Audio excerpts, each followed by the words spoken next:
Welcome to Arise to the Top, Become a Successful IBO 2023 training. It is our 5-year anniversary. It's our 5th birthday for our 5th year doing this annual free training, and I'm excited to be with you guys. Let me open this chat box. All right, so I say it on most videos. Sometimes the chat does not give me your name, so I will still respond to the questions, even if I can't see your name in chat, because we're streaming on Facebook, YouTube, Twitter, and LinkedIn right now. So there'll be chats coming from everywhere. But welcome. I'm excited to be here. We're going to do a lot of talking tonight about building your IBO. And just about being an IBO period. There's been a lot of questions over the last year. We've seen a lot of changes within Arise and just within our economy period. So we are going to hop on that. This training is usually, our annual training is usually an hour to 2 hours. If you can't stay the whole time, it's okay. You can come back and watch later, but you'll be able to ask your questions live if you are here the whole time to get the answers that you want to get from me. So let me hop off the screen and hop onto the presentation. How is everybody doing tonight? Oh, yes. And I have to say, please do like, subscribe, join. My team is always like, you never ask for likes and subscribes. So I'm asking if you enjoy the content, like and subscribe. All right, let's move forward and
Were you guys not able to hear anything? Or was that just you, Lisa? I was just talking.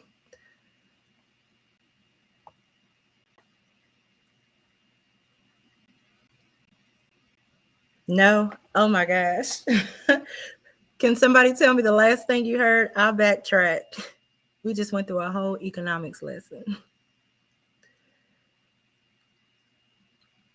All right. Does anybody know the last thing that you heard? No? Okay. Did you guys hear when I was talking to you about getting signed up for other gig wage type of jobs as you're doing this?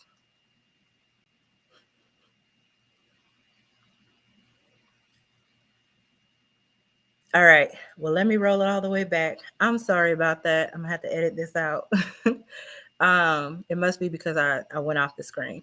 All right, so let me take it back. So we were initially talking about, I was telling you guys that one of the big things that I tell other IBOs when you get started with this is for you to sign up for some of these gig wage jobs. I know some of you have full-time jobs that pay your bills, but you really need money that you can devote to your company. So if you're balling on a budget, things like Instacart, DoorDash, mystery shopping, there's companies like EPMS, Bestmark. There's several of those gig wage type of things that you can sign up for and kind of do on the side.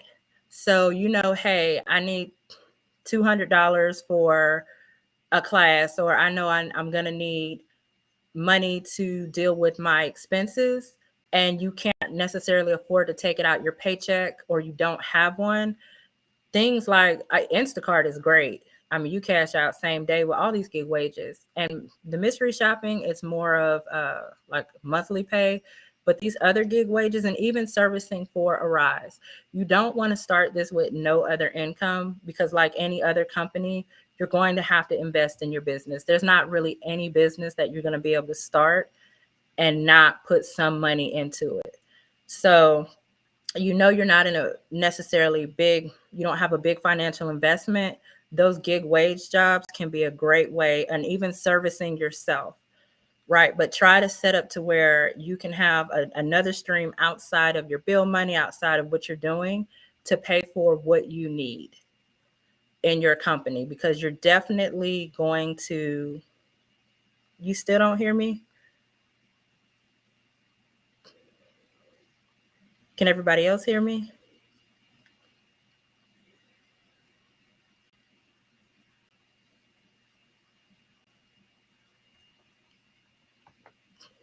Uh-oh. I hope we don't have to end and restart. You do hear me. Okay. I was about to say, oh, I hate to end this and restart it. Okay.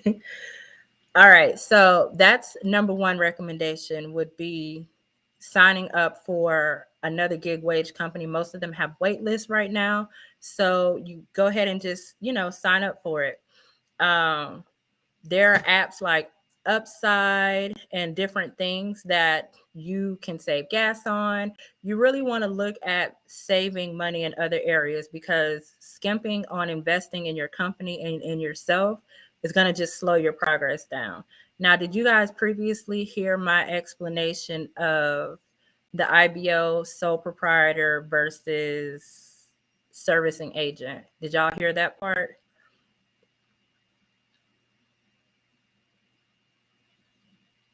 Or at least does everybody in here know the differences if you didn't hear it? Okay, so IBOs are the ones that partner with the Rise independent business owners that can actually recruit, build a business, bring agents to work for them. As a sole proprietor, you can't do any recruiting. All you can do is come onto the platform and service, and you're at the mercy of hoping that Arise gives you the information that you need. And if you're an agent servicing under an IBO, you're simply servicing with the Rise, but you do have the guidance and expertise and experience of your IBO to guide you. So those are the three main differences between each one of those that you can sign up with to become a servicing agent or IBO on the platform. Now, a big question that IBOs ask is, now with their being sole proprietors, why would an agent choose to sign up with you rather than just being a sole proprietor, because as a sole proprietor, we know that they don't have to pay an IBO fee, right? So the big thing with having an IBO is the guidance and connections that the agent has with you being an IBO. And that's why it's important, if you're going to be an IBO and start a company, that you are building up your knowledge and really using your resources to get to know Arise, that you're networking when your agents are signing up for certification, to get to know the people in the company, that you have the experience and expertise. Because honestly, outside of that, and maybe the perks you offer, there may not be many reasons for an agent to come under you. But knowing that you may have connections, if they need help in certification, you'll know what to do as an IBO if they fail an assessment. If something happens that need to be disputed, as an IBO, you have that experience to know who to talk to, how to run it up the chain, how to get their issues resolved. Whereas coming in as an agent, a sole proprietor, most of them don't have that experience. It can really make or break their experience with the Rise and their ability to service a client. So that's why IBOs are extremely important. Now, yeah, Arise is trying to step their game up to offer more assistance, but we know partner support and all of that is it is what it is. It's not an IBO with experience. So that's why an agent would choose to come under you instead of just kind of hanging out in the water with no help. You're there to guide them, you're there to help them, you're there to facilitate things that need to be done, to get things done, because like I said, they won't know how to do it, where to go, where to even start. So don't worry about, oh, they're sole proprietor, there's not a need for us. There's definitely a need for us, and we do a lot. I mean, I know for my agents, because of the network that I've built, I've been able to go back and say, hey, this SOW, we need to review why it's terminated, because something's not right. I've been able to go back and dispute a lot of things for my agents that they probably could not have done on their own. You do DoorDash? Yeah, I recommend, like I said, DoorDash, Instacart. Just go ahead and get signed up. You're like, all right, I'm about to be an entrepreneur. I need to sign up for all the different ways that I can make money on the spot if need be. You don't have to do Instacart and all that right now. You don't need it. You don't have to do it, but it's better to be signed up. So when that moment comes, you're like, oh, I could just turn my app on and make money, than turn your app on to try to sign up and now you're on a wait list. So just get ahead of it, because you're going to need to make money. If the time's going to come. So just get ahead of that. All right. So let's move forward. Now, as an IBO, most of you guys are already IBOs, but some of you in here are agents. And I know that a lot of people will watch this that are in between. So in order to be an IBO, you need to be legalized, an LLC or incorporation, EIN, business bank account. Those are the things that you will absolutely need according to Arise's standards. Now, to do business, a website, domain name, professional email and phone number, some sort of social media, you'll want to have all of that. It helps with the credibility, and honestly, these days, like, you really just need it. Now, as far as the social media goes, a lot of people shy away from social media. It's time consuming. A lot of us we hate having to record stuff like that. You don't need 100 social media channels. Okay. If you master 2 good social medias, or maybe 1, you'll be fine. Facebook, LinkedIn, TikTok's getting pretty big too, but they're already big, but I mean for IBOs, but there's a certain type of videos you have to put out to really get what you're looking for from TikTok as an IBO.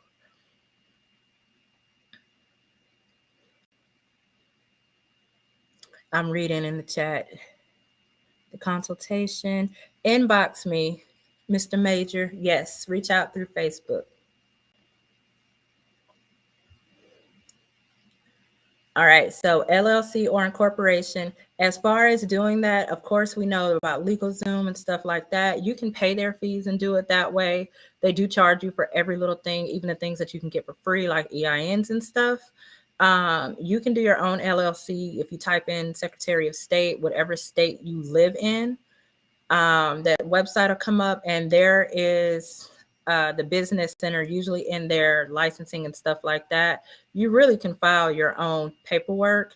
If you don't trust yourself to do it correctly, then pay someone to do it, right? You don't want to mess up. But if you're okay, you read, you feel like you can handle it, that's the route to go to where you can file your own paperwork. If you're doing this with a partner, I would recommend you not necessarily do it alone, because you'll need your partnership agreement.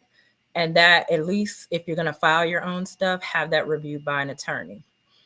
Your EIN you can get for free on irs.gov, and you can get a business bank account. There's a ton of people, Bank of America, Chase, Novo. Y'all will see the slide with the names on there. No worries there. And then website and domain. You don't have to have a full-fledged, huge website. You can put up a landing page, or you can get a professional website done. I recommend the professional website way, but you don't have to just starting out. A professional phone number, they're Grasshopper. There's a ton of people now that you can just have the app attached to your phone. No reason not to have a professional number. You do want to separate your business number from your personal number. And professional email, you want to do that as a business, just all around. Business credit, you want to do those things. When you're creating your company, you're going to go, file for your paperwork, but go ahead and grab the social media handles for your name as well. And then you want to go to the USPTO website. And let me pull that up. And make sure the name that you're filing for is not taken. So you go to the uspto.gov, go to trademarks, searching for trademarks, and then you're going to search the trademark database. Now, there's extended searches that attorneys do. There's the basic searches that you can do. Just because it doesn't come up in the basic search doesn't mean it's not taken, but there's a good chance that it's not. So whatever company name you're wanting, go ahead and put it in this search box. And that's for any business, right? Not just being an IBO. That's just business in general. If you're creating a company, always check the trademark uspto.gov site to make sure your name's not taken. So for instance, Arise to the Top, if you wanted to take that name under what we do, you could not. As you see, we are trademarked. The other thing is, if you're looking in here on the trademark, what you want to pay attention to is the goods and services number, and that will tell you pretty much the category that the name is trademarked in. So there's Domino's Pizza and Domino's Sugar, right? Your name can coexist in multiple categories.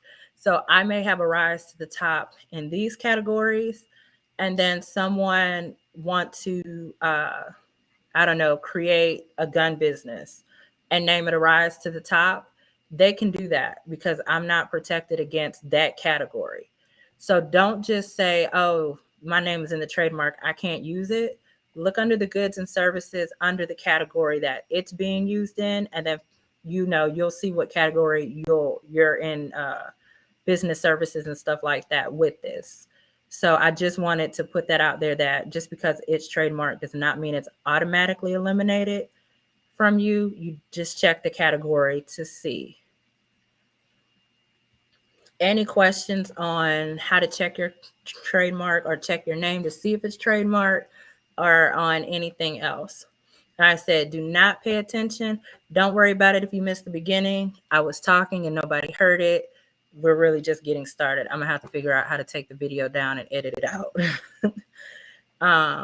But yeah, it is on YouTube and Facebook. But we really are just getting into it because I was just talking and talking and no one could hear me. So we had to kind of backtrack. I don't know if I touched everything or not that I was backtracking on.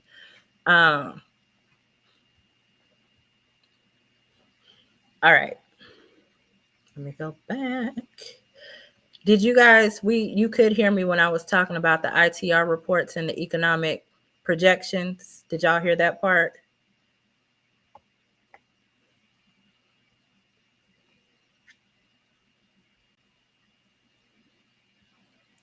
No? Okay.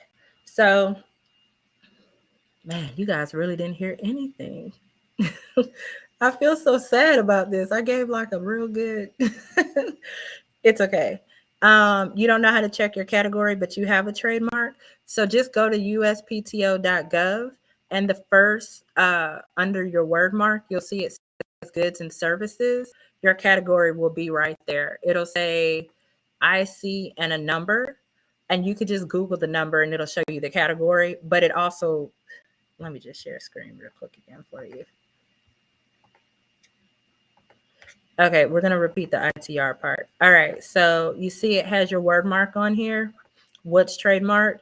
The next line, goods and services, shows you your category. It tells you everything that's covered in your category, and this IC035 is your category number. This date here is just telling you your first date in use and first date in sales. So your category number is this first number. It will be that on all of it.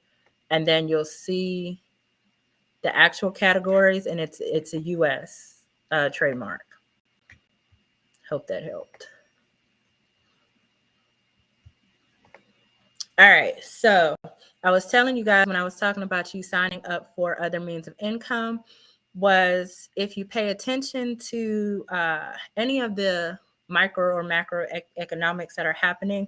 I personally subscribe to this ITR reports, and that's the company name is ITR, and they've been like a 94% accuracy rate over the last 30 years in their predictions, and just them talking about what's happening in economics. They talk to CEOs, huge corporations. Anyhow, they have like a whole website.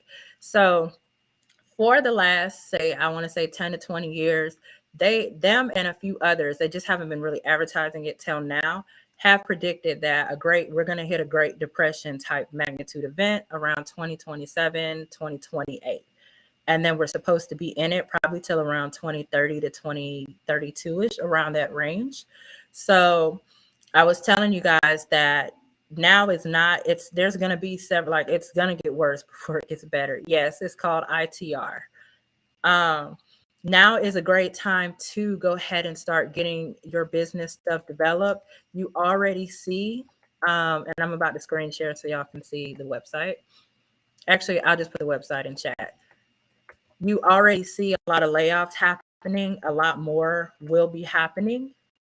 And so it's smart that you're here wanting to build another stream of income, but you do have to know that it's going to take time and money, which is why I recommended in the beginning that you go ahead and either sign up for some gig wage. If you're already working full time, you can sign up for gig wage jobs that you can do on your flex scheduling. You can service on flex scheduling, but bring in another means of income to build your company up so you can invest the way you need to.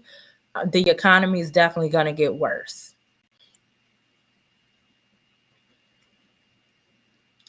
So ITR Economics, I put that link in the chat if you guys want to check them out.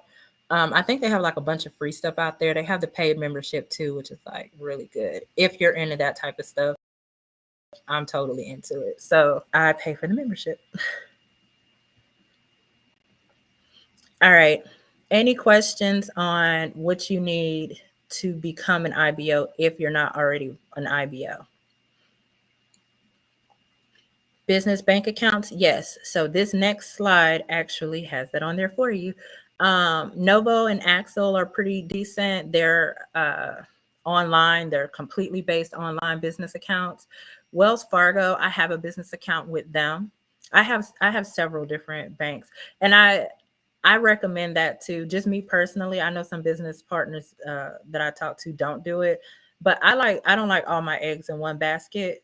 So I'll have a business account in 2 or 3 banks. You just never know. I really I probably over prepare for everything, but you just never know what may occur. So that you're not in panic mode and being reactive when things are happening, you kind of just go ahead and set them in motion. So it won't hurt you to have one of those online only accounts like a Novo and Axel, and then a local bank. You want to get involved with your local bank because when it comes time for funding, those personal relationships definitely matter. I know like these days and times, everybody's saying online everything.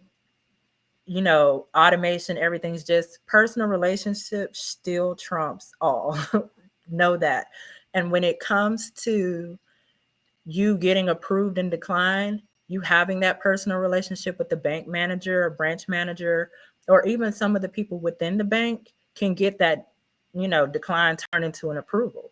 So get a local bank account, and then get a major company bank account. So when all this stuff went down for COVID, I'll tell y'all, I have Wells Fargo, but I have multiple companies. But I'm gonna just tell y'all who was performing miserably. I have Wells Fargo, Navy Federal, Chase, Capital One. I have business banks with all of them, and Bank of America.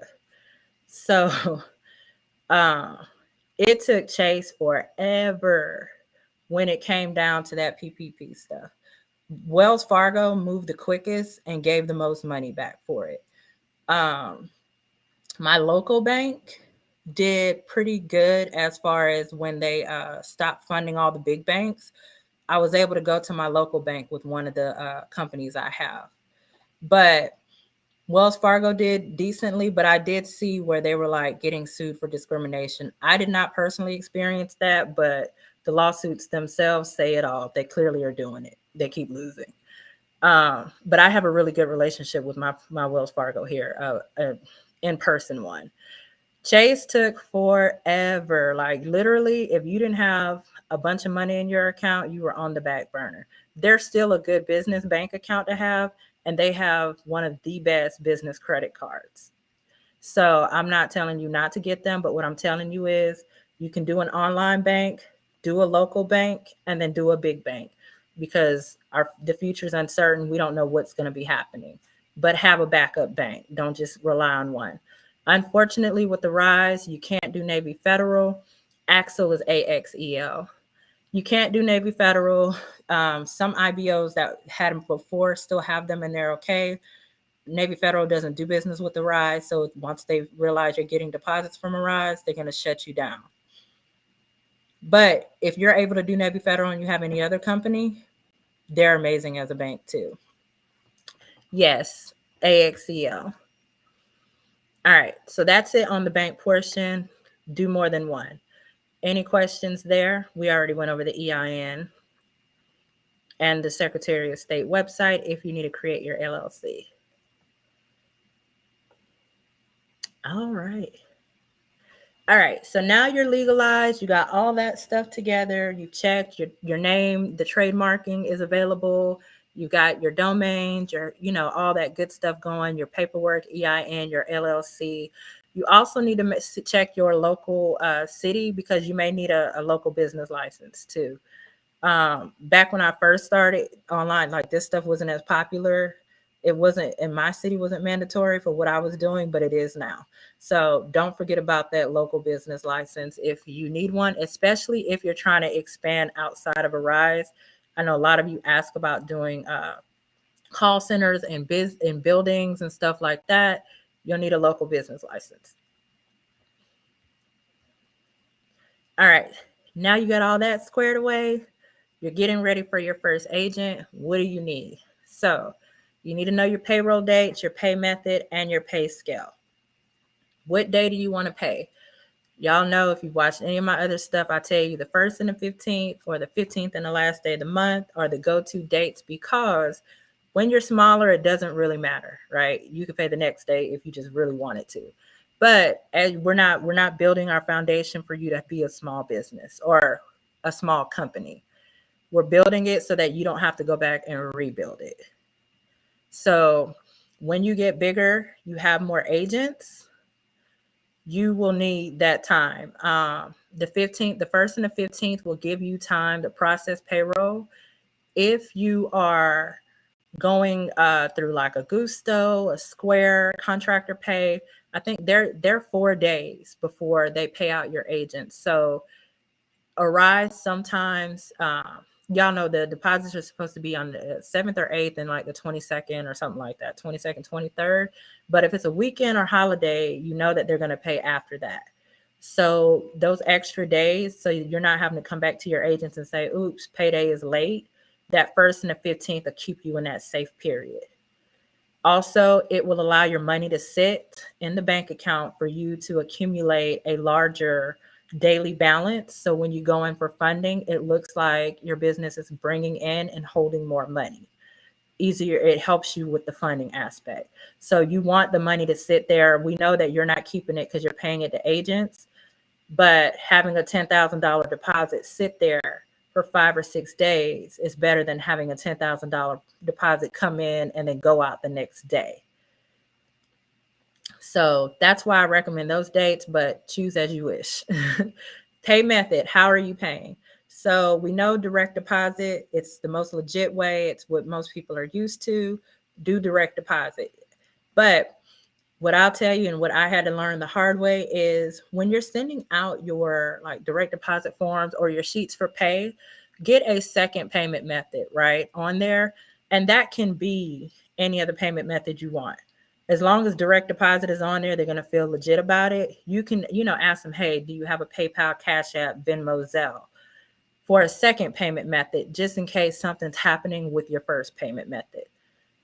And that way you could just go on your files and get that second payment method, say, hey, such and such is happening with payroll. We're going to pay you through your second payment method that you gave us. So again, there's that plan B. Remember, we're doing the multiple bank accounts. We're doing 2 payment method collections from your agents, one of them being direct deposit. And then next is your pay scale. How much are you going to pay your agents? Are you going, and that we're going to get into that a little bit with the monetization part. Are you going to pay them what a rise pays? Are you going to pay them a little bit less? And that's how you're going to monetize. What does your pay scale look like? That you'll need to know so that you can go in and do your numbers on, the profit that you will make. Prepaid cards, you can do you mean as a primary method or a secondary? Or like going through a company that sends the prepaid cards out? Because I think like ADP will send them cards, but they still do direct deposit to the cards. Is that what you're asking? Second, yeah, that's fine. Really, the second method, you can choose whatever you want. With the second method though, like depending on your accounting method, like if you're using QuickBooks or how you're doing it, will depend on how you are putting it in. Because don't forget, you'll have to give them the 1099s with the total amount that they've paid. And depending on how much you're paying them, some of those second methods, like I think Zelle now over $600 reports, or it's something like that. So don't forget that legal part of it when you're figuring out that second method. And don't forget to document it all in one place so that your numbers are accurate with your 1099s, regardless of how you pay them. All right, so then the rules and requirements for your company. You're going to want to do like a little welcome packet. Obviously, you have contractors, so you're not to control them. That does not mean that your company can't have standards, rules, and requirements. It means that you can't control them as far as working. So have your welcome packet with just some company policies in there. Like if you don't show up for certification, we drop you, or to leave, and that's in their contracts too. Whatever you have, you have a contract with them. If you decide to leave before your SOW period is up, then this and this will happen. But your rules and requirements need to be written down and distributed to them via like welcome packet or some kind of an agent information packet. Yes, compound interest is the best.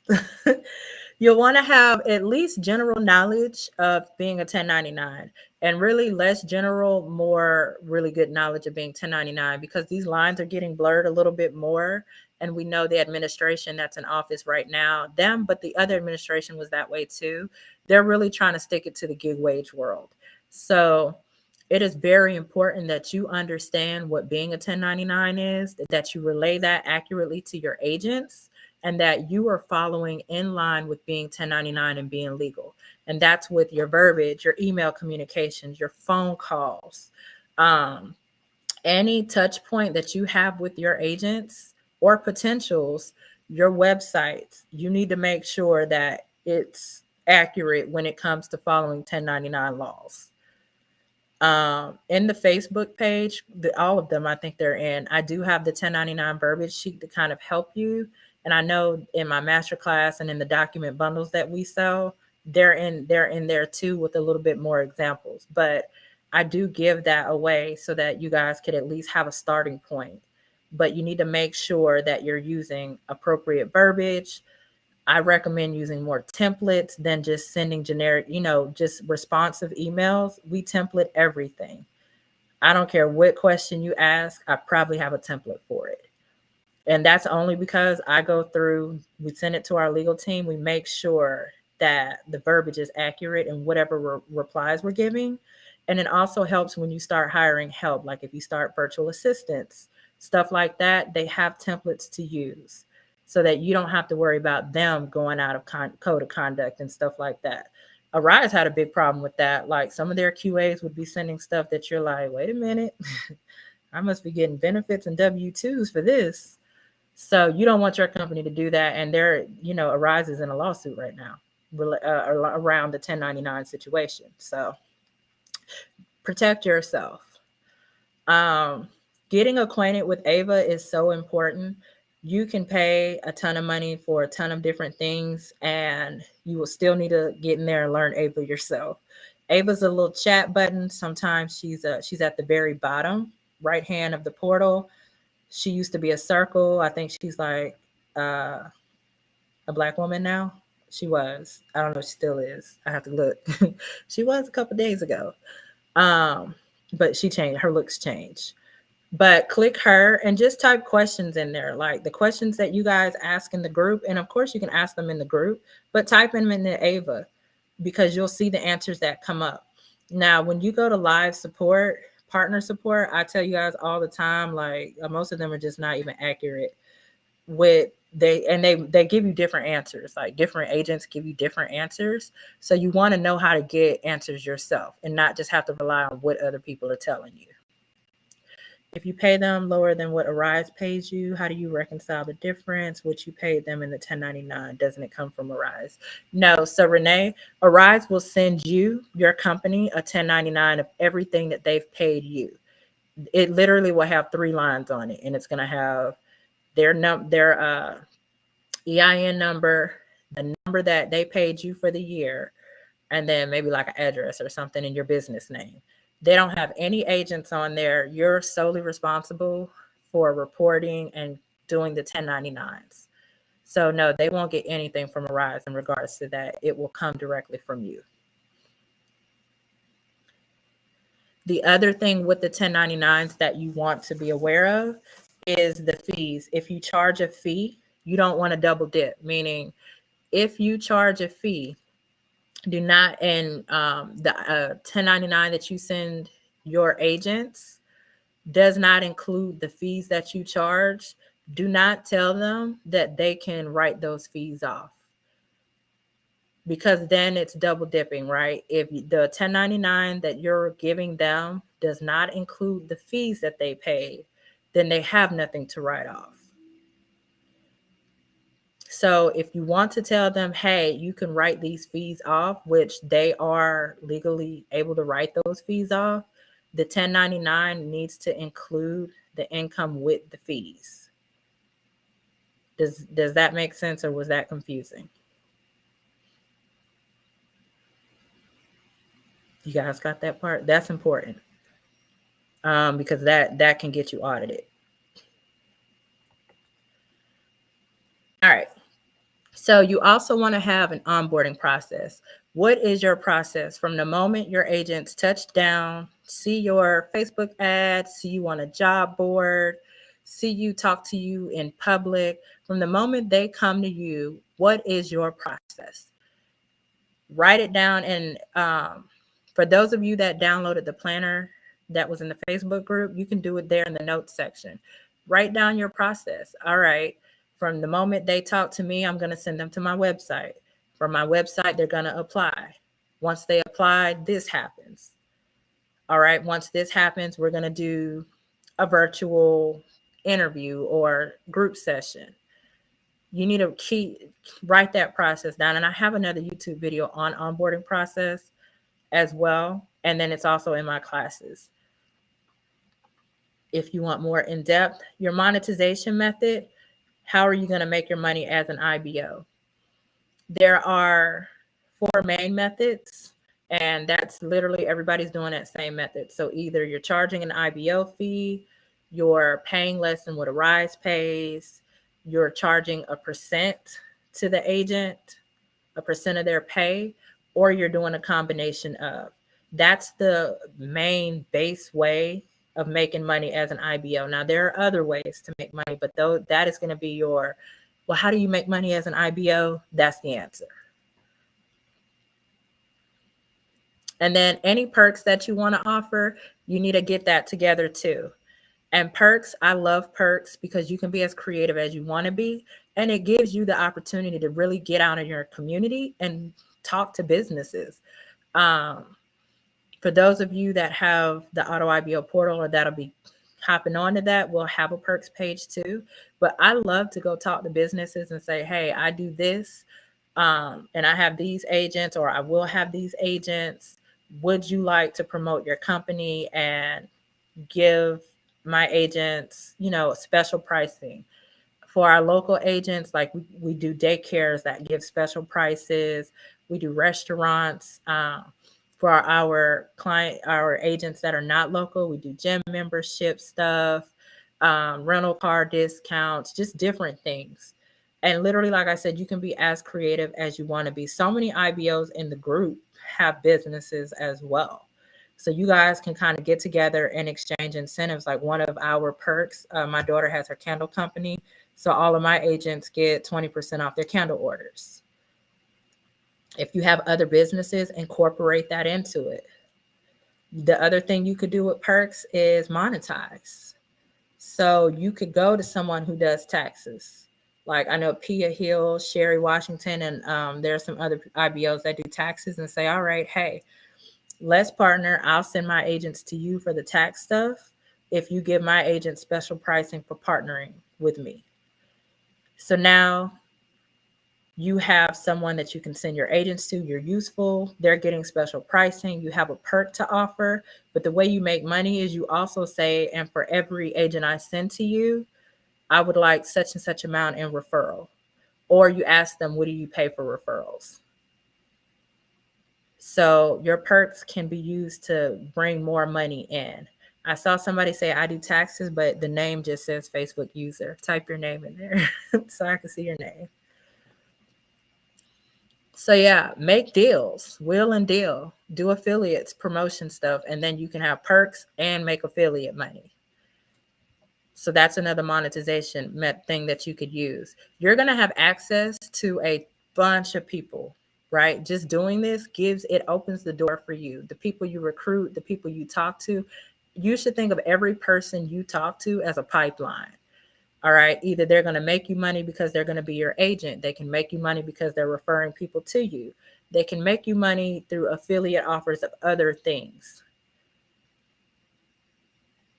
So it shouldn't just be you're talking to 100 people and then, oh my gosh, I got nothing from any of these conversations. No, every person you talk to, you should be thinking of how can we benefit each other. Tanisha, you do taxes. You want to think, and everybody who's won this week, I know I have to send y'all that prize list. I didn't forget. All right, inbox me, Tanisha, because inbox me. All right. So when you sign your first agent, it's super exciting. You're getting your agent interested. Don't just sign every and anyone, right? Talk to them, conduct interview sessions, decide if they're a good fit for your company, because some of them really are just like going to be a headache and not make you any money. I think a good thing to do. So as IBOs, what I tell all the new IBOs is do at least 10 individual interviews as an IBO with your agents. If you have the document bundle pack we have, there's an interview sheet with questions you can ask them and all that stuff in there. Do 10 interviews so that you can get a feel for the questions they're going to ask you. And get a feel for just dealing with people. You'll be able to see, all right, I did these interviews and 5 of these people said this and they ended up not signing up, or this ended up happening. So do 10 individual interviews. And then after that, you can really go into group interview sessions. With group interview sessions, and they're all doing it. Teletech, Alorica, a ton of companies are doing these group interview sessions where they have 50 of y'all in one room. They go over what the client is, they go over what's going on. For the people who want to stay and are interested, they keep them there and get them signed up. That's the quickest way to do it. After you do your first 10 interview sessions, to get your feet wet into what you're doing, throw those group interviews out there. That way you're still touching base with them, you're still weeding through, and then you can also walk them through the sign up process during that time. Do I issue contract for perks with the business?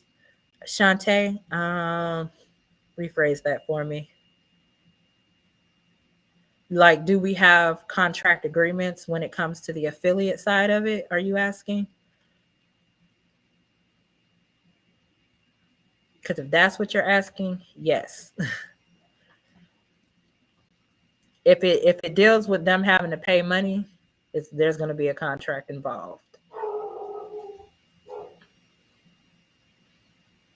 So yeah, if you're dealing with anybody having to pay you money, having to do anything for you under any kind of agreement, there should always be a piece of paper, a paper trail, a contract involved. And I don't care what I said. That's this business or any business. I don't do anything without a contract. I've written contract with my kids. Look, I don't do anything without it. We're gonna come back to this paper trail and go over what we said.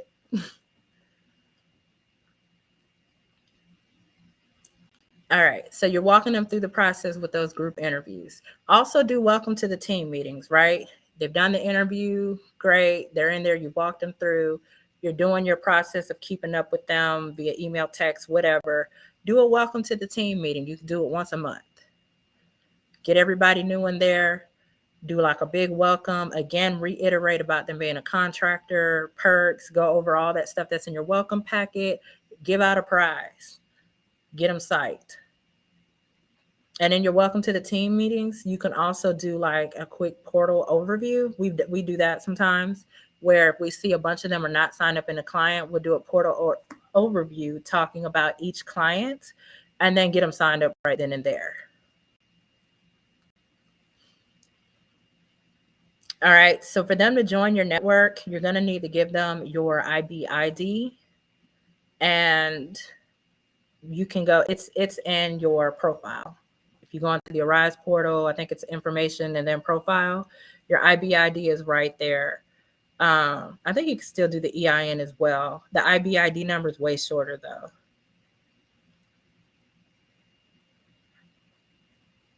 Yeah, definitely contracts. When you start the onboarding process, you don't want to just get them in there and fall off the block. This is the most important stage. Like that was a very bad, that was going to be a bad example. I was going to say like the first 48, like you just have to do this, but it is, you have to stay in touch with them. Those first 2 weeks, I would say, you want to constantly be nurturing that relationship, available, helpful, staying in touch, letting them know what to expect, walking them through what needs to be done, those sorts of things. And I don't mean walking them through like you need to do one-on-ones with everybody all day. Nobody has time for that. Okay. There's videos, there's CRMs, there's processes that you can do to make this easier for you and more automated. But you have to stay in touch, because if you don't, they will become squatters. You'll lose them, or they'll just go to another IBO. All right. Any questions so far? You guys sleeping? Are we still with me? We still here? All right. What do I use for my processes? Well, I use our CRM system, Auto IBO, of course. I didn't spend 4 years creating a system not to use it. Just joking, but no, really, I use our CRM system to do all of that stuff.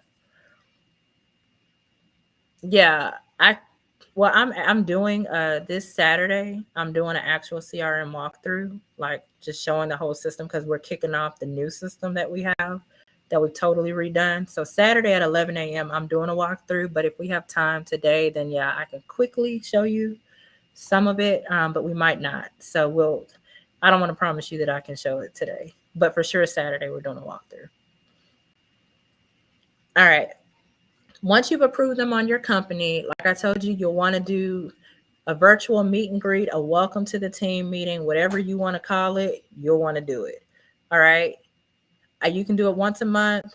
We do this within 24 to 48 hours of them signing up, which pretty much we do it every week. There, as I told you, you're going to discuss what they can expect, fees. This is where you want to, the unpaid certification part should come up. I mean, it should come up before this, but it should be reiterated. Picking hours, drug tests, affidavits, stuff like that. Pay dates, the pay for the client being 1099. You want to go over perks, how they can reach you. So you need to have at least 3 to 4 ways that they can reach you. Right? Email, phone number, and either your website, chat, social media, 3 to 4 ways that they can touch base with you. Because if you don't, you're going to lose your agents while they're in certification to the other IBOs that are in there scheming and the other agents that are praising their IBOs. So this is why I'm telling you guys, you really need to keep up with them through certification in the beginning of the process. Like, touching base is so important because they will fall through the cracks. I would tell you to ask them the questions, and I have, to help guide them to a client that will fit them. But we know with that new Harvey assessment that Arise is actually doing that themselves. By the way, the assessment, I get that question. We've seen it a lot. If they fail it, they do have to wait the 30 days to retake that assessment. Arise is no longer really resetting it like they were. You can run it up the chain, but you're not going to be able to do that with every agent to see if they'll reset it. More than likely they won't. So that reset that we used to be able to get them to do, they're not doing it with that Harvey assessment.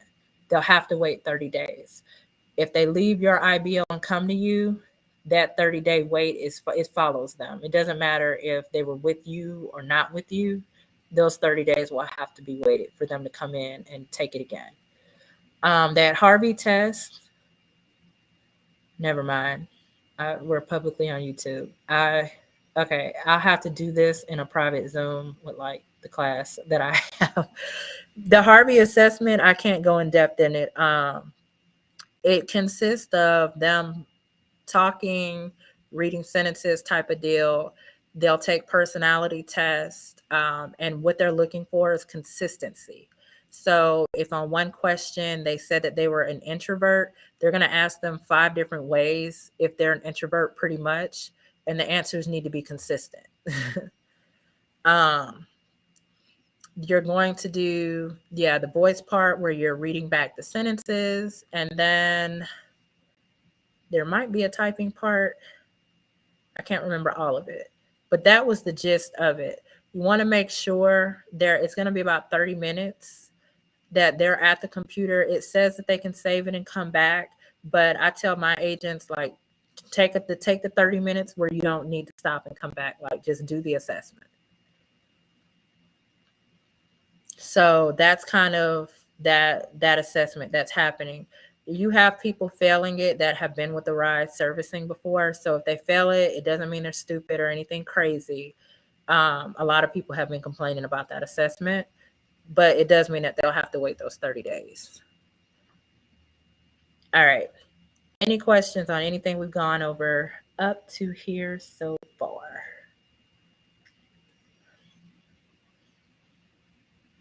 We're good? All right. So fees. Everybody want to know what it costs. To be an IBO, you're going to have your legalization fees, right? To become an LLC, S-Corp, incorporation, whatever you're doing. You'll have expenses as far as maintaining.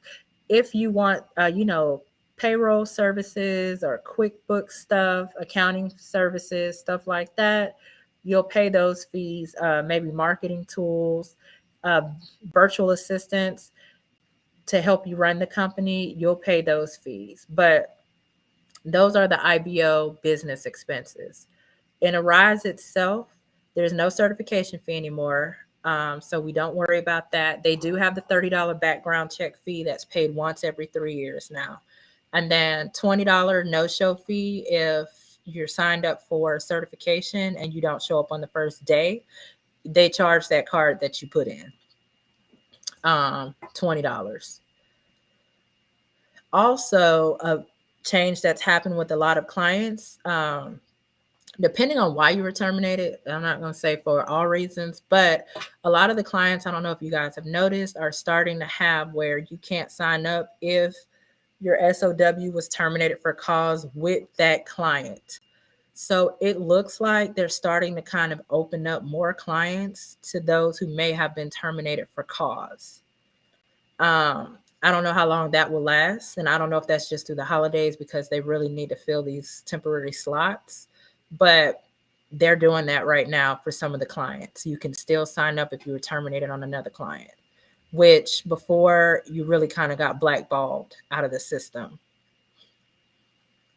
You'll have your yearly renewal fees. You do want to keep up with that, you guys. Make sure I put it in my Google Calendar.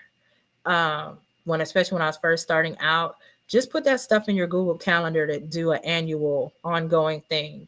And just call it your anniversary date so that you remember to pay your renewal fees.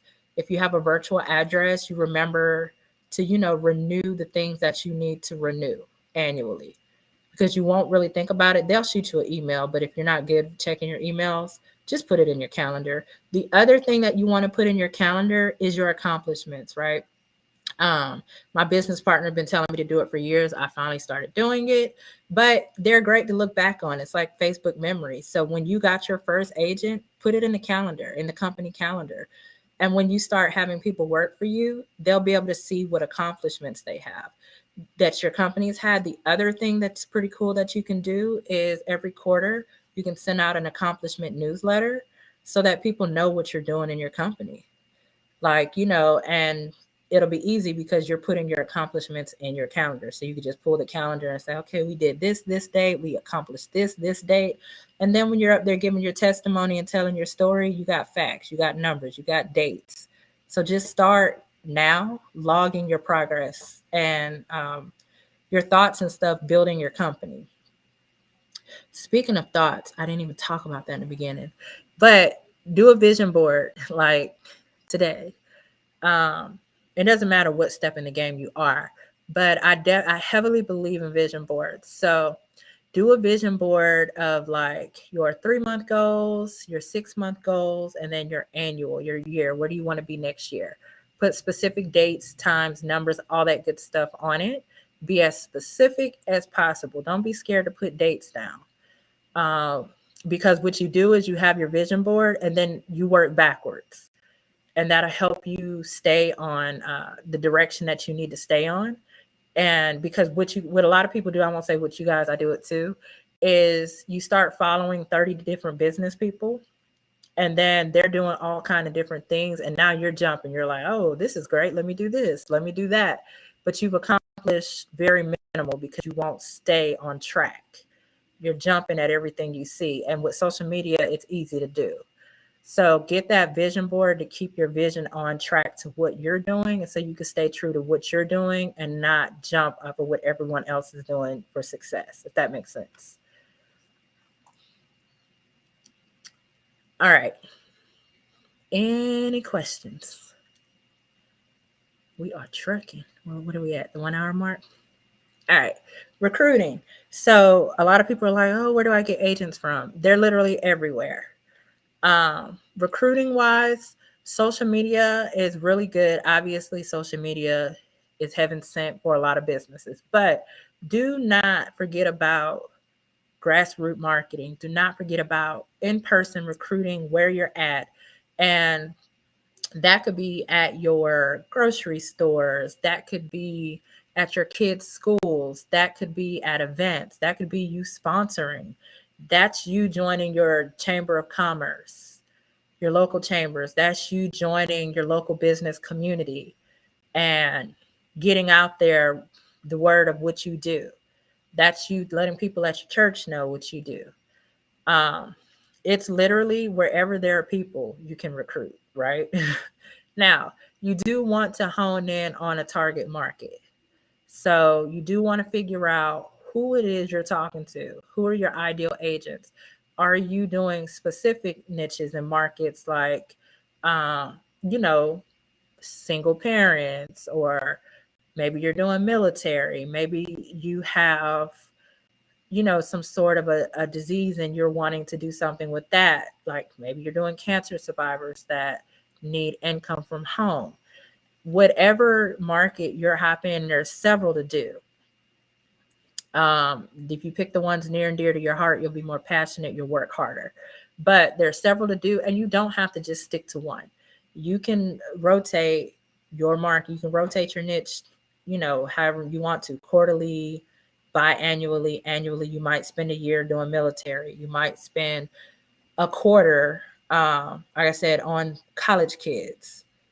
You might spend a quarter on people who were laid off. Like, whatever your market is, spend at least a quarter.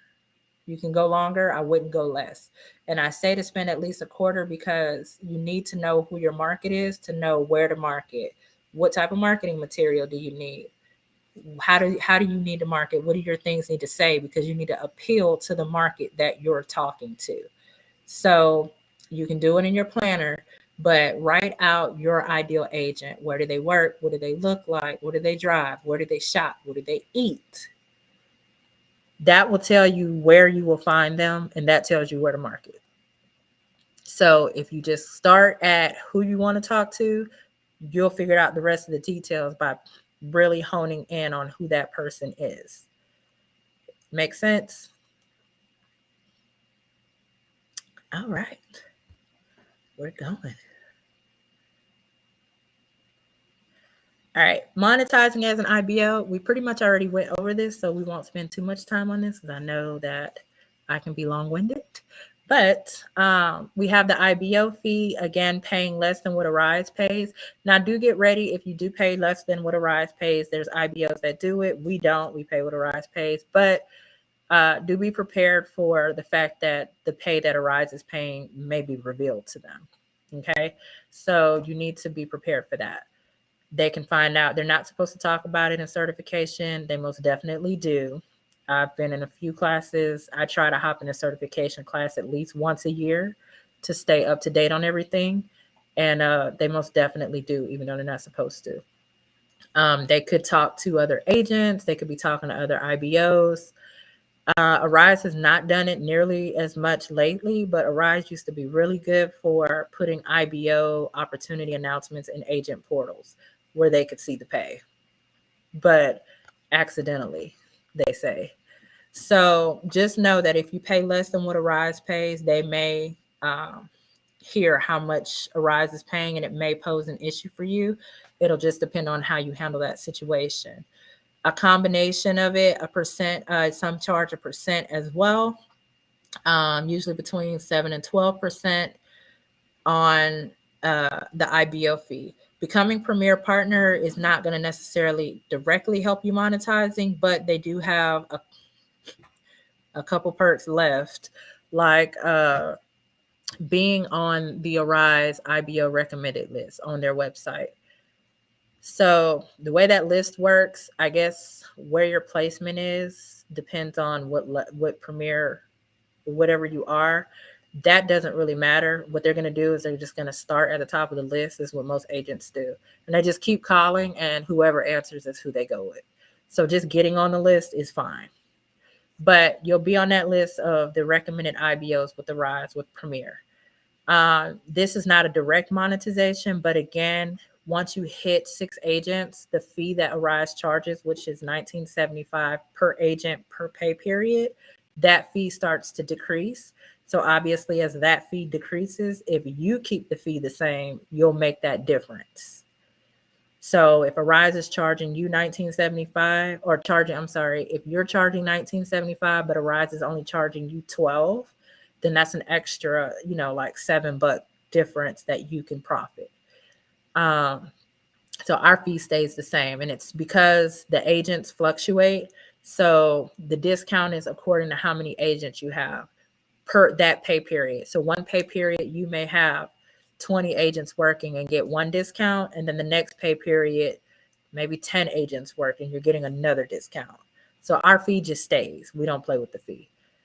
Sometimes as an incentive, we'll do things, but it mainly stays.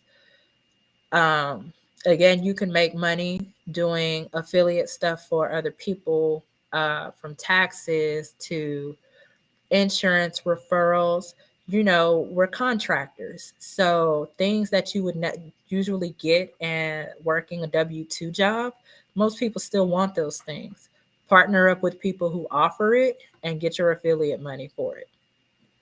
And then the other thing is just expanding outside of Arise. So once you get your foundation set for Arise, pivot out. And I don't mean pivot out where you just leave Arise alone. You can always do Arise as long as they allow IBOs, but pivot out as far as expanding your company. Yes, you are taking that fee out every pay period for every servicing agent. So the $19.75 fee, it's charged per actively servicing agent, not just for every agent on your roster. As long as your agent made at least $19.75 that pay period, Arise will get their money. They're like Uncle Sam, they're going to get their money first. I had an agent made $20. Arise got their money. And then they got their, I think the invoice was like 25 cents. Is my audio cutting out? I might have to do a pre-record and post it. Can you guys hear me?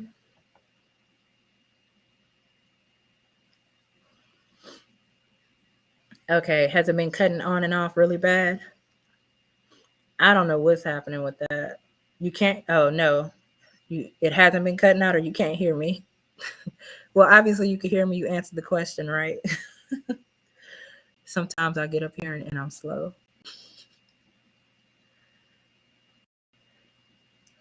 Okay. So everybody else says the audio's been good. So whoever, because it just says Facebook user, whoever typed that, it may be your audio. Ooh, y'all about to give me a heart attack. Like, no, my voice is going out. I can't do it again. All right. What should you give your agents when you bring them on board? Your ICA agreement. So you should have an independent contract agreement. You should have your direct deposit form. Now, some of you will use QuickBooks and stuff like that, where you just put their email in and the system will send them the form to fill out themselves. That's amazing. That's wonderful. I'm telling you from experience, get a paper form on file too. Okay, let them fill out whatever your payroll has, but you need to have access to that information in a paper file. So many things happen with companies, like just technology. It's always good to just kind of have that paper file so that you can go back to it if need be. You may change payroll companies, and we've recently gone through that, and you want to just have that stuff on file. So however you're doing your payroll, even if Square and all of them are getting the information for you, like I know Intuit IOP, they collect the information, but you cannot see the bank numbers that they've collected. You can't see any of that stuff. So get the paper version of this, and then also let your electronic version do what it does. Now, of course, it's aggravating for them to fill it out twice. I'm pretty sure they're going to feel that way. It's fine. They'd rather be aggravated than unpaid on time. Okay, it's fine. Get the paper version. So you need an ICA agreement, direct deposit form. Don't forget to add that second payment method on the direct deposit form so you can have both payment methods available to you at all times. You'll need to send them a W-9 because you'll use that W-9 information. Number one, you need to have it on file for IRS purposes, but you'll take that information and use it to send them their 1099s. Every year by, January 30th, I think it is, they have to have their 1099s. You do not need Arise to send you a 1099 for you to send them theirs, okay? Arise is going to wait to the last minute to send you yours. We don't ever get our 1099s from Arise, so like the very last day almost of them being due, but you're keeping your own records for your own agents. So literally you can send your 1099s as soon as the year turns over. Like, you'll have your own information to do that. So don't worry about waiting for a rise to send your 1099s to your agents. You have your own record. You can create your own 1099s for them. You have to do it anyway. But they have to be sent to them. I think it's by the 30th. You can Google it or get with like a CPA to get that for sure date. But W-9, a SOW. So your independent contractor agreement will be the agreement of them signing up with your company. Obviously, direct deposit form, it's paid. W-9, we just went over that for your 1099. Your SOW, Arise will send you an SOW to sign when your agent's in certification. You have to sign it for them to be able to do their schedule. But you want to give your agent an SOW. The SOW Arise sends you, and SOW stands for Statement of Work, is between your company and Arise. Doesn't protect you. It protects Arise. It's between your company and Arise. You're sending an SOW yourself to your agents. That'll be between your agents and you. And you'll do that every time Arise sends you an SOW to sign, send one to your agents. Okay, and that will be between your company and your agent. The one Arise sends you is between your company and Arise. Some people get confused on that, but that's the difference. Send them a welcome packet. And we went over earlier what you needed in the welcome packet, but send them a welcome packet. Send them a 1099 information sheet. At every point in turn, I do not hesitate to tell them that they're 1099s. Like, let's make sure we remember your 1099. And then any tutorials or anything that you have. Any questions on the documentation, the very least documentation that you should be sending them. And again, none of this is necessarily required, but I'm kind of telling you, you should make it a requirement for your company. Where can you get these documents? Well, you'll be creating them, or unless, well, we have a document, an IBO document bundle that has all of these documents and other ones as well, that you can save time and just use ours, or you create them. The contractor, if you have Legal Shield or an attorney, a business attorney, send your contracts through them. And we do it twice a year, just to make sure the things in there are legit. Your contract is good to go. The SOW, you can actually use the one that Arise provides you, but you'll need to know what to change in there to give it to your agent. So essentially, you could copy it into Microsoft Word, change some of the stuff around, and use their SOW for yourself. But you just need to know what to change around. All right, moving forward. Y'all are still hanging in there with me. Thank you. All right, terrific tools. So I love tools. I use, well, I don't use so many of them now because we put most of the tools in the Auto IBO, but I do use a few. All right, so if you're looking at organizing your company, you're going to want to do some kind of CRM portal, right? Of course, I have Auto IBO on here because, well, it's our portal and it is literally built just for IBOs and call center world. So you could use our portal. Honeybook is another portal that IBOs use. And then what is that website? I think it's Wix. Wix, you can build portals in. And WordPress, they have portals that you can put into the websites. So, but a portal will help you stay organized depending on what the portal has to offer. And it gives you a professional look. They have somewhere to log into additional to the Arise portal. Communication. I told you that's so important. You'll want to stay in touch with your agents. Obviously, you can do it through your business email. We use G Suite.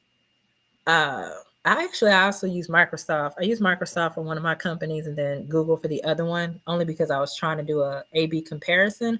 I really love Google Suite just because of Google Workspace and all of the tools that Google has to offer. So I like Google. You can get an email with them for $6 a month and call it a day. You can text them via your business phone. I know Grasshopper and stuff you can text. Most of them you can text now. MailChimp and Constant Contact. Those we use them, but we use them more for maintaining squatters and stuff like that. Squatters are all the people that are going to sign up with you, be in your portal, and not service. And there's going to be a lot of them. So I do want to talk about, well, you guys see the screen. So I'm sure you don't want me to read everything off the screen to you, but I will leave it up while we're talking about this other stuff so that you can see it.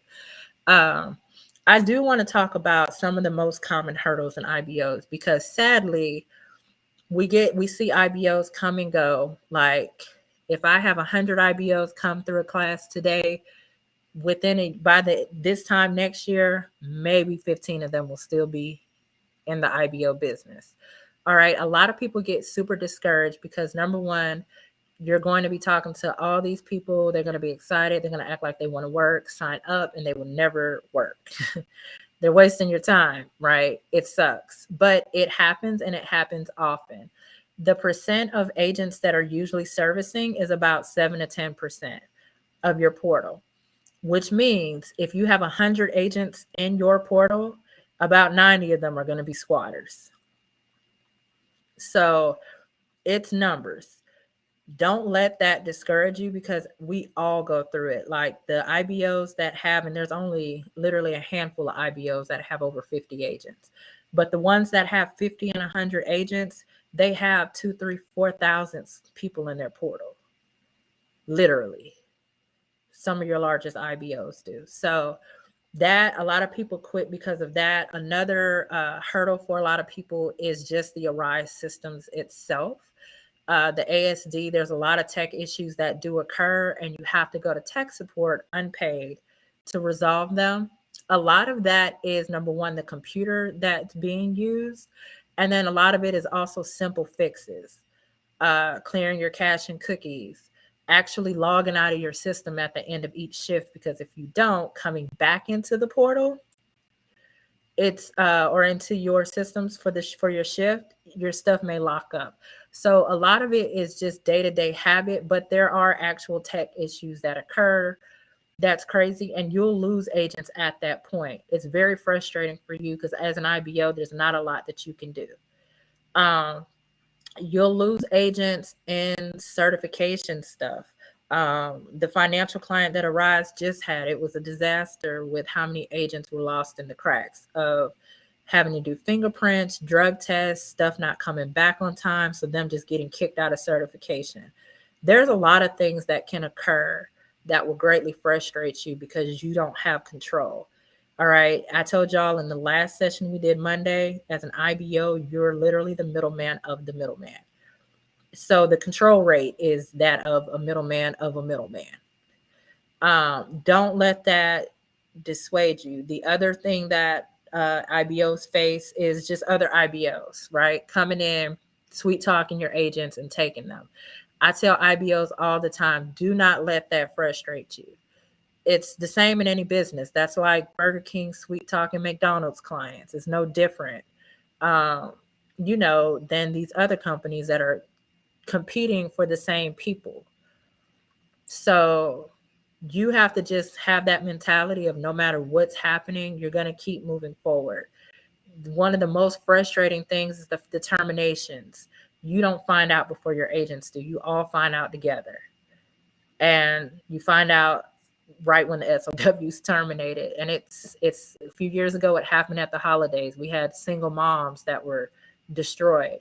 So one thing I'll recommend is, if the agents that are coming into your company, this is their primary income and their sole income, they need to be servicing 2 clients. So you need to let your agents know, if this is just a side hustle, side gig, cool. 1 client, you're good. You want to do like 10, 15 hours, cool. If this is a main source of income, you need to do 2 clients. Not a maybe, you need to do 2. Have them do 1, get through certification, service, have them do another. Or if they choose not to listen, just let them know, if you're terminated from this client, you're going to be out of income, because they may not be able to sign up for another client for, after that direct termination. The other thing I saw in the group today, if they're terminated from 1 client, it will not have any weighing on their other clients. they'll still be able to service the other client. Unless they're like terminated for like theft or something like that, where they just kicked out of the whole system as a whole. But that rarely happens. If they're terminated though for whatever else, they'll still have their other client that they can service if they're already signed up. Yes, your agents will jump ship. There are going to be some that's going to jump no matter what. Do not offer your kids, and your kid need to keep people on your team. I let them go. Like, cool. I can't tell you how many people have come back. Just like, please, can I come back in service? Blah, blah, blah. So don't let that stress you out. Don't let the fact that people are squatting. If you have a lot of squatters, if you have more than the 7 to 10% range, then you probably need to spiffy up on some of the stuff you're doing. Maybe it's your communication. Maybe it's the perks you're offering. Maybe you're not giving the knowledge and assistance that needs to be there. So it could be you needing to review your business to see how you're set up. What type of support are you offering? Are you giving the support they need? You know, sometimes it's you having a reality check with yourself. Like, am I doing what I need to do in the business? And other times it really is just, it's just the numbers. All right. But I did want to talk about those struggles of a lot of reasons why IBOs quit. I get it. I get the frustration. It's not a reason to quit. Oh, then the other reason is like they're not making any money hardly. I told you coming in, you're not making money off the top. Like, it's going to be a while. So I told you to sign up for the other stuff. So if you're here and you leave in 6 months, well, I'll say 3 months because you've made no money, I'm going to be like, we talked about this. Like, video to chat. We talked about this. You're not going to make it right away. Make money. All right. Did everybody get to read about the terrific tools that I'm recommending?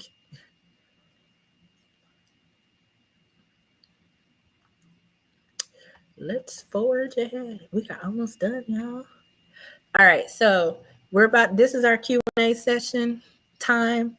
So you guys, whatever questions you have as an IBO, put them in the chat. I'm going to just start answering questions that are in there. IBO agents, business, whatever questions you have, if I have an answer, I will give it to you. How do you service while you're getting this up and going? So go ahead and just become an IBO, and then you can just sign up for a client while you're doing everything else. And if you're servicing and going through the process, record it. Record everything you're doing. Just hop in Zoom or Loom, because both of them have free versions, and hit record on you taking the Harvey exam, you going through these different processes, because then you can turn around and use them for tutorials with your agents. So some of the questions I get are the ones on the screen. Wanting to learn the systems so that are there modules that you can play around in to become familiar with the platform? You can really play around in the whole platform of Arise, but as far as an agent or servicing clients, there's no modules to play in. Either you service and get the experience, or you won't be able to play in the systems. Does the platinum package include the bundle and masterclass? Is that for the website, Shantae, that you're talking about?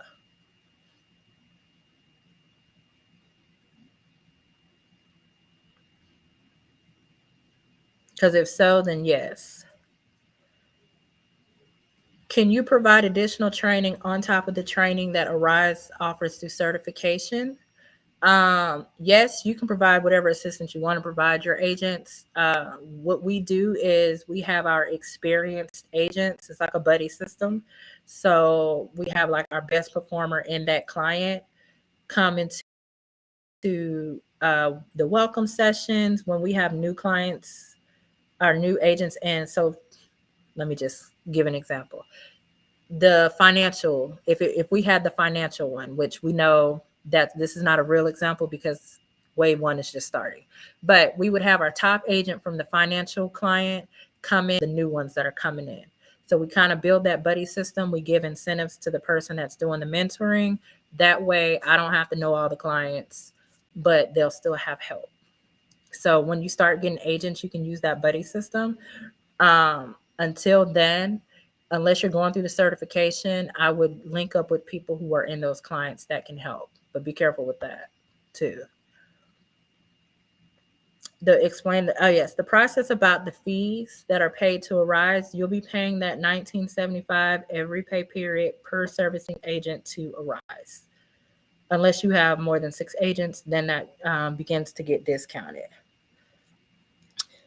We get asked all the time, can the average person become an IBO, or would you need training and proper tools?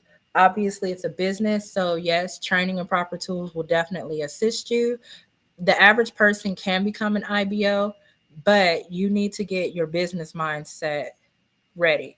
A big thing with IBOs, especially coming from like corporate or W-2, is like they come in this with that W-2 mindset, and this is a whole nother ball game. You have to come in with your business mindset and really hop into that contractor mentality. And then the why would someone choose an IBO over being a sole proprietor? That same reasoning that I gave you guys earlier. It's because of the help, the perks, and the things that you can offer them. That a lot of them won't know how to or be able to offer themselves. So yeah, I tell agents all the time, go ahead and sign up as a sole proprietor. Good luck, because you're going to need it when things happen. And like I told you, as an IBO, we see the frustration because we see the tech issues. We see Arise, the assessments being failed, the background checks kicking stuff back. You know how frustrated you are when it happens. Imagine being a sole proprietor or agent that doesn't have any help but partner support, having to try to deal with that on their own. Like they just quit. They don't even proceed with Arise. The IBOs are really that barrier that helps Arise retain agents if you're doing your job as an IBO. Now, don't just join in and like not provide or offer any type of experience or anything. You're just there to collect a fee. We don't need any more bad apples in the IBO community. This is actually one of the reasons why I do these classes and do the YouTube stuff, these trainings free, because I'm just like, I want to give everybody that foundation so that we can get these bad apples out and we're all doing business morally and just doing business like it should be done. No, there are no clients within the US based Arise that offers out of country contractors. Arise has Arise UK, and then what is it, Canada? It's somewhere else. They just they're kicking off. I can't remember. And then I don't know if y'all saw, but Arise is doing Arise Gaming now for like the gaming clients, and they're also hopping into, it looks like, crypto for crypto clients. You can check all that out on LinkedIn. Like I heavily follow LinkedIn and just what different companies are doing. So I'm looking forward to seeing the clients that they may bring on from that. Yes. So auto IBO, I can, what time is it? All right. We have 10 minutes, you guys. I can show it to you quickly.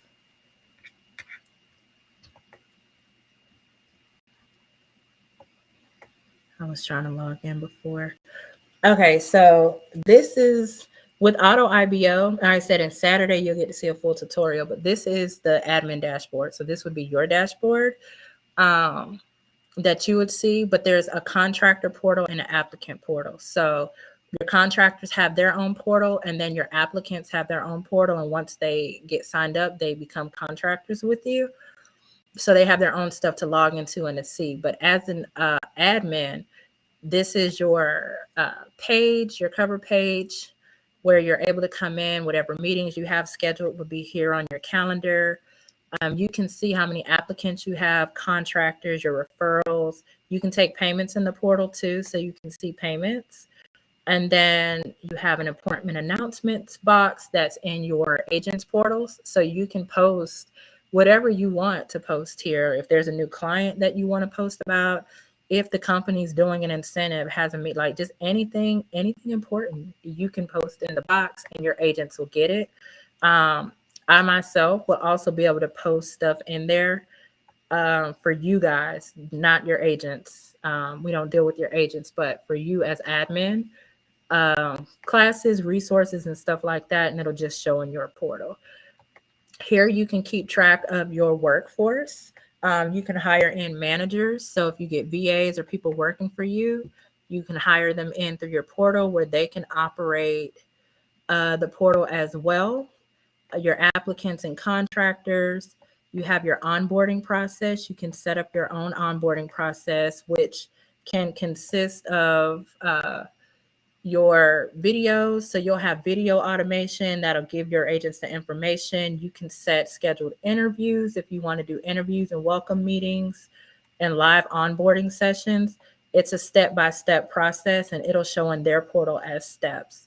Meetings, you can set meetings. Your agents and contractors, they can set up meetings and schedule them with you. So this portal touches base on a few different contact methods. Remember, I told you need at least 3 to 4. This is your chat. They can chat with you. They can schedule meetings in here according to your availability. And then you can do that with them as well. The communication center, you can do email, chat, text messaging from there to your agents and your applicants. You can also add your own links into the portal, into your agent's portal. So if you like sell candles, if you have tax business, if you have other companies that you want to give your agents access to, you can add your company links directly into their portal and it'll come up as one of these. They can they keep track of time. They can put referrals in there and it'll start an automated process of them getting an email and signing up as an applicant. You have a knowledge base, so you can put the pay list, whatever you want to put in there, whatever you want them to know. And then your job post section, documents, you have e-signature in the portal. So you're able to do e-signatures, send documents and all of that good stuff. And then your job post, you're able to post whatever jobs you want to post and it'll show on your website. They apply for that job and whatever onboarding process you've set up for that job is what they'll go into.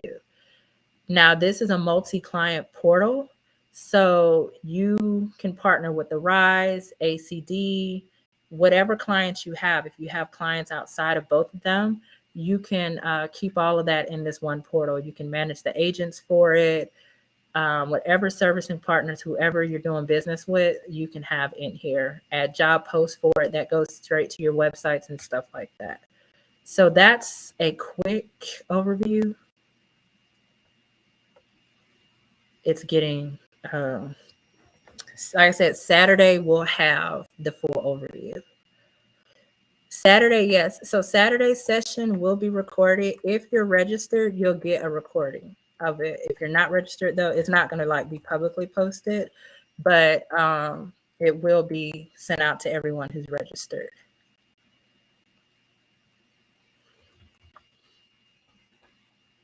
Oh, no problem. Thank you for coming to the training. I said we do this every year. This is really, like I said, my way of giving back. Thank you guys for all the support you've given us over the years as well. I said we're 5 years in, and I will always be an advocate for this business model. I tell you guys, because this is how I started, and we're a global consulting firm at this point. We have business in the Philippines and Pakistan and India. We have Belize. We have the U.S. So I definitely tell you that this is worth it. It's how you go about doing the business, how you pivot out, how you handle everything. But if you get in here and just quit, then, it'll turn into nothing. The assessment. So Holly, the assessment in the Arise portal, it'll be like literally, it'll be either at the top. I've seen it at the top and at the bottom where it'll tell you to begin assessment to see the clients. So when you log in, it'll be like at the top of the page. If you're in the, the client opportunities. Oh, somebody just posted it. Yeah, the client opportunities page. I would log in to show you, but because this is on YouTube, I can't log into the Arise portal publicly. But log in and click client opportunities and then go to it.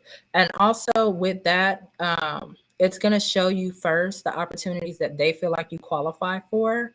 But there's a button right next to it that'll show you all the rest of the opportunities. So a lot of people thought that you could just see the opportunities qualified for. That's not true. That's just what they're going to show you first. The button right next to that tab is going to show you all the other opportunities. Do I still do Masterclass?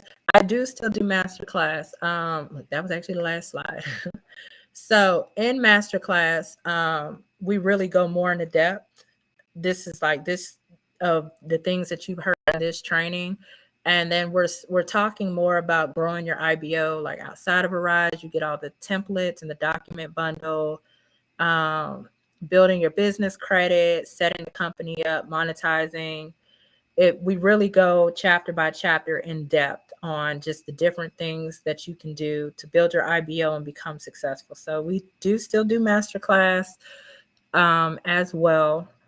You can join us. Are there a lot more steps to pivot into staffing, like becoming a staffing agency?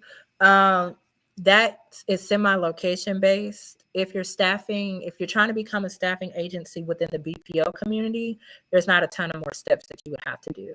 But if you're pivoting into staffing for like medical and things, those communities, those industries, shall I say, there are a few more hurdles to jump over for those. We tend to stay in staffing in the BPO community, but we have done logistics and stuff like that too with staffing. So not too much more. And another thing, because trucking is like booming, is dispatch. So you already have the agents on roster, right? That's why I told you guys, like every touch point is a pipeline and it's something. Every person you talk to, they may squat on your Arise portal, but they may want to work like ACD, or you may have VA services that they could work. I always tell the IBOs, we do a Survey Monkey survey that kind of goes over getting like their skill sets, what they really like to do, what they don't want to do, their holidays, what their favorite holidays are, or favorite days and why. Like really getting to know your agents, because then it helps you know where you can pivot out to and have the support first. So like you have a bunch of agents that want to do remote customer service work, you can do dispatch services. You can do ACD as a client. If you have a lot of agents that have like other skill sets like marketing, maybe some of them are proficient in marketing, graphic design, you can pivot into like offering VA services. We do all of that. Like we have a VA company called My IBO Team. And those VAs are specifically trained for IBOs to run your IBO. So what we did was we brought VAs in. We trained them on onboarding, recruiting, payroll. We trained them on pretty much every aspect of being an IBO successfully. And then now we offer VA services to IBOs to have that outsourced partner to run their IBO for them that's already trained by us. Do you offer a class or program on branching out of Arise to offer other opportunities to my agents?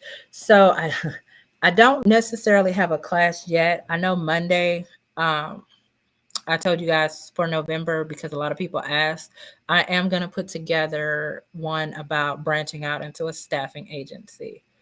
And then I don't know what day in November yet, but sometime in November, because y'all know with all my classes, I like to give y'all documents too. So I have to get that created, but in November, we'll do a staffing agency one. Now, the ACD one, branch out, that, I mean, if you're interested in that, you can just Facebook me. I can send you the class. I do have that class. I can send you a class for that. But yeah, I do every now and then when I do live, sometimes we'll talk about other stuff. Train you as a VA. It has Facebook users, so I don't see your name. But inbox me. Let me see what you're trying to do. Inbox me on Facebook. And everybody who's inboxing me, I'm probably going to respond to you tomorrow. I am beat. All right. Do you guys have we have 3 minutes left. Do you have any more IBO questions about anything, the business, the IBO business, any kind of business. I have several businesses, so I can answer questions pretty much across a bunch of different industries. And we do consulting for a ton of different industries. So if you have questions, like literally, this is your opportunity to ask for free and get an answer.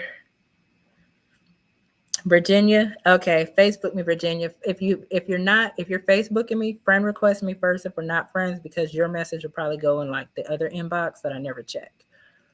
So friend request me and then message me.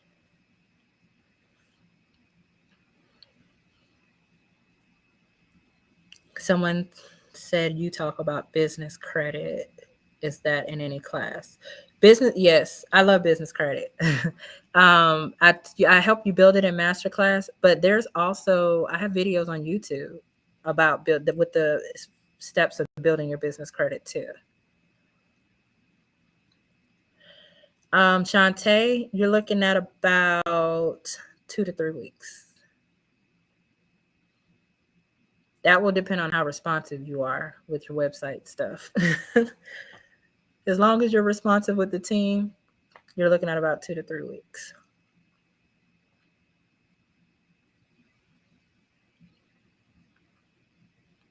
All right, y'all. We have 2 minutes. You have 2 minutes to get those questions in. Well, I guess I do want to ask you guys, was this useful? I do always like feedback so that I can tweak next year's class. Was today useful for you? If not, I'm not offended. Trust me, no's do not hurt my feelings. And I could just go in and kind of see what to tweak.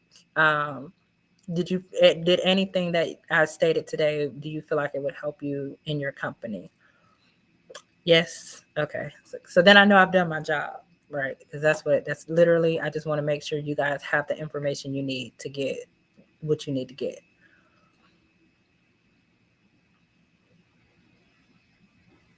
Does the IRS really audit IBOs? Yes. Yes. We had like 2 large IBOs get shut down from those IRS audits because their verbiage was like off. What happened was they made them convert their 1099s into W-2s, and it literally bankrupted their companies. So yes, they do audit. You haven't put your LLC up yet. Oh, speaking of LLC, that's the other thing, guys. Okay, when you do your logos and stuff, you do not have to have LLC attached to your logo or your domain. I know some people are like, well, in some states it says you don't have to have them on your domains and logos. You do have to have them on your legal documentation. And you may have to have them on your advertising, depending on what state you're in. You may have to maybe put it down at the bottom real small, but your logo and domains do not have to have LLC on them.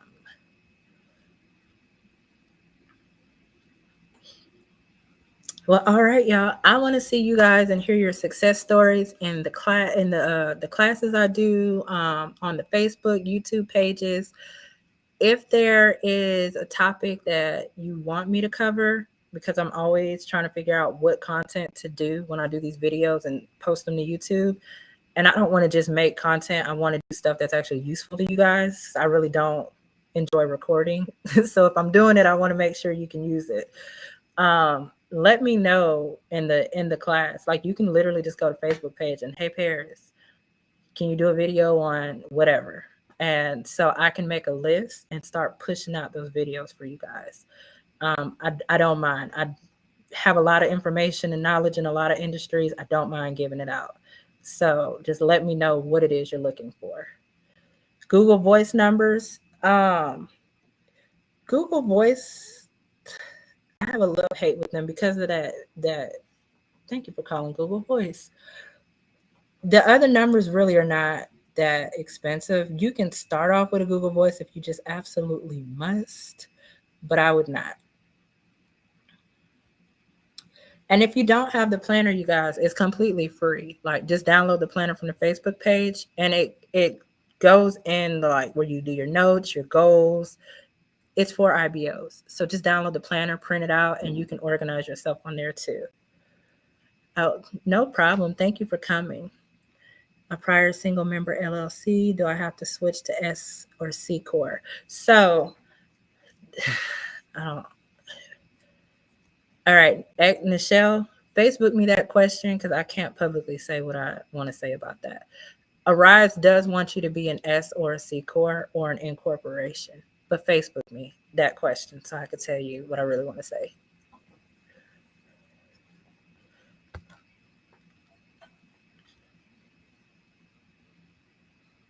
And it wouldn't be you switching. With an LLC, you would be filling out either, what is it, the 2553 or the 8223. I think those are the form numbers. I can't remember. I know I have them on that list, but it would just be you filling out the form, but just Facebook me. All right, y'all. Well, it's been fun.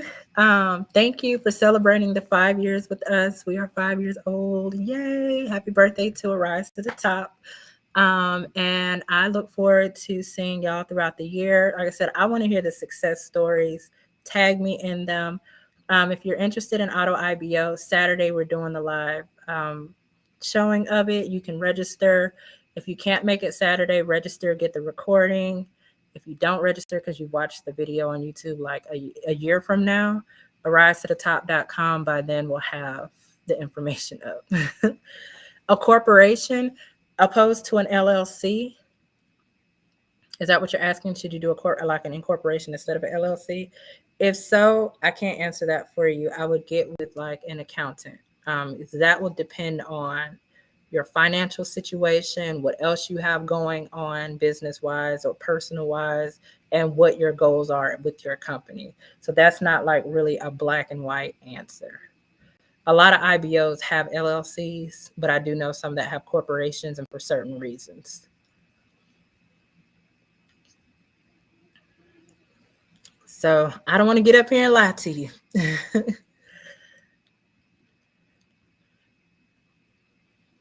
Yeah, Arise prefers corp, but if you have, so they either prefer you to be S or C corp with your LLC or incorporated. So you can do the LLC, S or C corp, or incorporate according to what Arise's website says.